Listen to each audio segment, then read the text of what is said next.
دعنا باللي كم يصنحكم خبركم تملكتنا الساعات مرصنا يوم حصرت زيناتات ناباخم كنبلينا نختكتاتلنا دما اقدمنا بخبر نعدم نوارنتن اب هاجر كندا زخونا ويزرو ميرون ردا بشن ولادن زطايشو فاونديشن بحصرت عقمي تمهارو تمرت خيقارصو اب كتما مايچو ملو قداماي بركي بيت تمرت عاد سلكي تخطاتال بروجرام مغبنان حاجزنا وتات تمرتن يهوا خمزلوا تغليصو تمهارو بيت تمرت عاد سلك خمزبلو بفاونديشن دانيال يغبرلن بزلو تخطاتالي بروجرام مغبنا حاجزنا وتات تمرتن الباساتن تمرتهم بزغبا خكتاتلو عدل كمز فطرلهم غليصوم اكايد سراح فاونديشن دانيال منسي هافتو ابادي اتن قدست وغن نتحاجز اب اوان عصوان كبان زتصقم وغنات غلغالوت مغبنا كرخبو يغبرا كم زنبرا بمزخر قصيلن دما افتا بيت تمرتي نتمهارو يهبو زلوا دغف 3 عامታት كم زغصره وسخو حبيرو كم صبصاب هافتو بسرات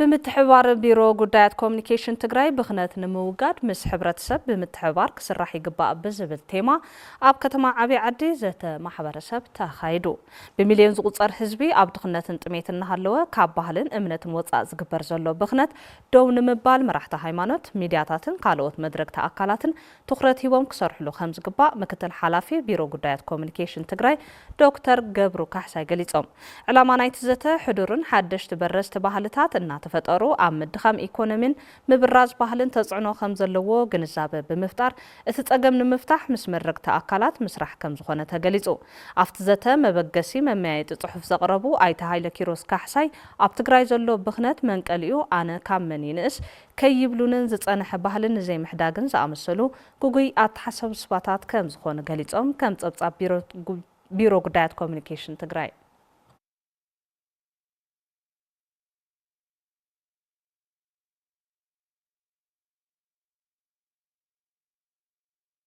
اب كتما وقرو بالعل 100 مليون قرش وصا سراحت منجد اسفالت يسالط الله مكتلا كايد سراح بيت مازاجاجا كتما وقرو ايت اشناف علمايو خمس بلو هنصت ات منجد اسفالت بمتحوار ممحدار اتا كتمان سور كونستراكشنن حلافينتو استوسنه ولق محبرنيو تسالط زلو ات هنصت منجد اسفالت قدمي زغوانفنا جونوسايداو كيناس تجمر خوينو بستفلالي مخنياتات تزناقع صنح بروجكت خمس خونه دما አረዲዮም እቲ ስራሕቲ ምንጻፍ መንገዲ አስፋልት ኣብ ክልተ ዝተነጸሩ ከባቢታት ዝሳለጥ ዘሎ ኮይኑ ልዕሊ 1 ኪሎ ሜትር ንውሓት ከም ዘለዎ እውን ንምፍላጥ ተኻኢሉሎ ከም ጸብጻብ ድወት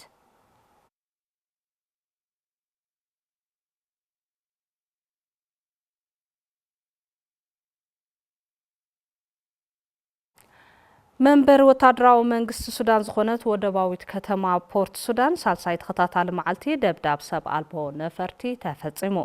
እዚ ኣብ ፖርት ሱዳን ዝተፈጸመ ተኸታታሊ መጥቃዕቲ ሰብ አልቦ ነፈርቲ ሰራዊት እታ ሃገር ንብዙሓት ከባቢታት ካርቱም ብቁልጡፍ ድሕሪ ምቁጻሩ ኣብ ልዕሊቶም ዓመጽቲ ልዕልና ድሕሪ ምርካቡ ኣብ ሰሙናት ተፈጽሞ እቲ መጥቃዕቲ ሰብ አልቦ ነፈርቲ ብዘይካት ወደብን መዕርፎ ነፈርትን ንሓደ መመንጨዊ ሓይሊ ኤሌክትሪክን ሆቴልን ዕላማ ዝገበረ ምዃኑ ጸብጻብ ቢቢሲ የመላኽት ፖርት ሱዳን ዋና ቤት ጽሕፈት ወታደራዊ ሓይሊ ካብ ምዃና ብተወሳኺ ብሰንኪት ኩናት ኣብ ከቢድ ሰብኣዊ ቅልውላው ንዝርከብ ህዝቢ ሱዳን ሓገዝ ዝበጽሐላ ወደባዊት ከተማ እያ ኣብ ሱዳን ኩናት ሕድሕድ ካብ ዝጅምር ንድሓር ሓይሊ ቅልጡፍ ምላሽ ንመብዛሕትኡ ክፋል ካርቱም ክቀጻጸሮን ከሎ ብጀነራል አብዱልፋታህ አልቡርሃን ዝምራሕ ሰራዊት እታ ሃገር ድማ ዋና ቤት ጽሕፈቱ ናብ ፖርት ሱዳን ኣሰጋጊሩ እዩ ሰራዊት ሱዳን ነቲ ኣብ ልዕሊ እታ ከተማ ንሰለስተ መዓልትታት ጸንሐ መጥቃዕቲ ነቲ ተቐናቃኒ ዝኾነ ሓይሊ ቅልጡፍ ግብረ መልሲ ክወቅስን ከሎ ትጉጅለ ግን ክሳብ ሕዚ ሓላፍነት ኣይወሰደሉን ኣብ ዝሓለፈ እዋን መጥቃዕቲ ሰብ አልቦ ነፈርቲ ብቐንዱ ንመኽዘናት ነዳድን ወታደራዊ ማዓስከራትን ዕላማ ዝገበረ እዩ ሕዚ ግና ዝተፈላለያ ትካላት ብመጥቃዕቲ ሰብ አልቦ ነፈርቲ ዕላማ ይኾና ኣለዋ ኣብ ፖርት ሱዳን ብኣማኢት ኣሽሓት ዝቑፀሩ ተመዛበልቲ ሱዳናውያን ከም ዝነብሩ ይፍለጥ ልዕሊ 2 ዓመት ዝገበረ ኩናት ሕድሕድ እናገደደ ይኸይድ ከም ዘሎን ህይወት ተመዛበልቲ ኣጸጋሚ ገይርዎ ከም ዘሎን ቢቢሲ ወሲኹ ጸብጺብልና ኣሎ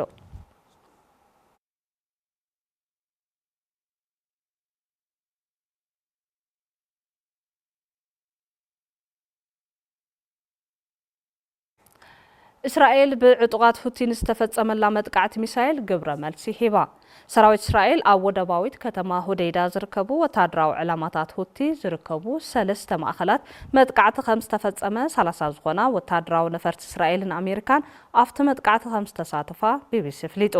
ዕጡቃት ሁቲ ስርሒት ኢራን ብዝኾነ ብላስቲክ ሚሳኤል መዕርፎ ነፈርቲ እስራኤል ከም ዝደብደቡ ዘዘኻኸረ ሚኒስትር ምክልኻል እስራኤል ኣብ የመን ዋና መቐበሊት ሚሳኤል ኢራን ዝኾነት ወደብ ሁዴይዳን ፋብሪካ ሲሚንቶን ከም ዘዕነወት ኣፍሊጣ እቶም ዕላማታት ዓንዲ ሕቆ ህቲ ምንባሮምን ወሲኻ ገሊጻላ ካብ ወርሒ ጥሪ ንድሓር ኣብ ወታደራዊ ዕላማታት ሁቲ ምንም ዓይነት መጥቃዕቲ ከም ዘይፈጸመት ዘፍለጠት እስራኤል ሕዚ ዝተፈጸመ መጥቃዕቲ ድማ ነቲ ብዕጡቃት ሁቲ ዝፈጸምዎ መጥቃዕቲ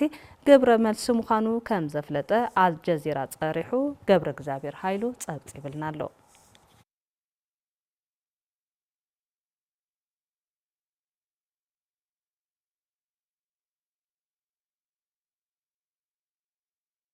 لساعات زمرزنا يوم زيناتات أبز زازمنا لواب قبل كدار مساكم تصنيحي زيناتات تلفزيون تقرأي حزون قد صلت يوم سنة